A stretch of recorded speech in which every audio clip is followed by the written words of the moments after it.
जिस पिता ने अपनी बेटी पर बुरी नजर डाली, अब वो तिल तिल कर मर रहा था। अब राजा मदनपाल को पूरी दुनिया में अपने से बुरा कोई भी व्यक्ति नहीं लगता। उसे लगता जैसे सारे संसार में सबसे दुष्ट और घिनौना व्यक्ति वही है, और ये सच भी था। राजा मदनपाल रात रात भर जाग कर खुद पर कोड़े बरसाता। अब उसकी जिंदगी का एक ही मकसद रह गया था कि कैसे भी करके वो राजकुमारी तारा को ढूंढे और उसके पैरों में गिरकर नाक रगड़कर उससे माफी मांगे। यदि वो अपने जीते जी इस जन्म में ऐसा कर पाया तो उसकी आत्मा को बहुत सुकून मिलेगा और कम से कम वो मर तो चैन से पाएगा, वरना मृत्यु के बाद भी वो इस घिनौनी सोच और अपराध की अग्नि में जलता रहेगा। इन्हीं विचारों की अग्नि में जलते राजा मदनपाल के दिन गुजर रहे थे। उधर राजा धर्मपाल अपने पुत्र राजकुमार अभिमन्यु के लिए फिर से कोई योग्य वधू ढूंढने में लग गया, क्योंकि राजकुमारी तारा की मृत्यु के संदेश को अब साल भर से ऊपर हो चुका था। ऐसे में राजा धर्मपाल फिर से अपने पुत्र अभिमन्यु का विवाह करवाना चाहता था।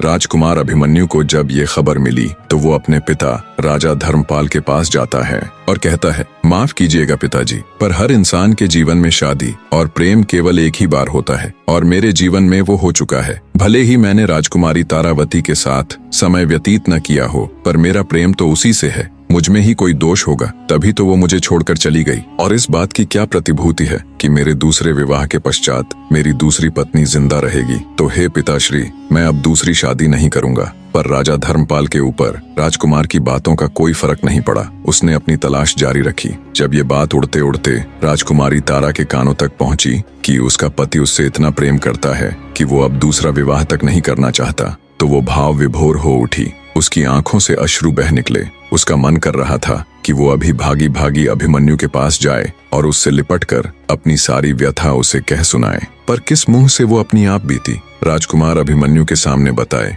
किस मुंह से उसे ये कहे कि उसका पिता कितना नीच और घिनौना व्यक्ति है? ये विचार उसके मन में आते ही राजकुमारी के कदम आगे बढ़ ही नहीं पाते। वो बेचारी चुपचाप एक कोने में बैठकर बहते नेत्रों के साथ अपने भाग्य को कोसने लग जाती है। दिन बीतते गए। आखिरकार राजा धर्मपाल को राजकुमार के विवाह हेतु एक कन्या पसंद आ ही जाती है। राजकुमार अभिमन्यु को जब पता चला तो उसने बहुत मना किया, पर राजा धर्मपाल ने उसकी एक भी न सुनी और उसका विवाह पक्का कर दिया। जब ये खबर राजकुमारी तारा तक पहुंची तो उसके चेहरे पर बेबसी और क्रोध के मिश्रित भाव थे।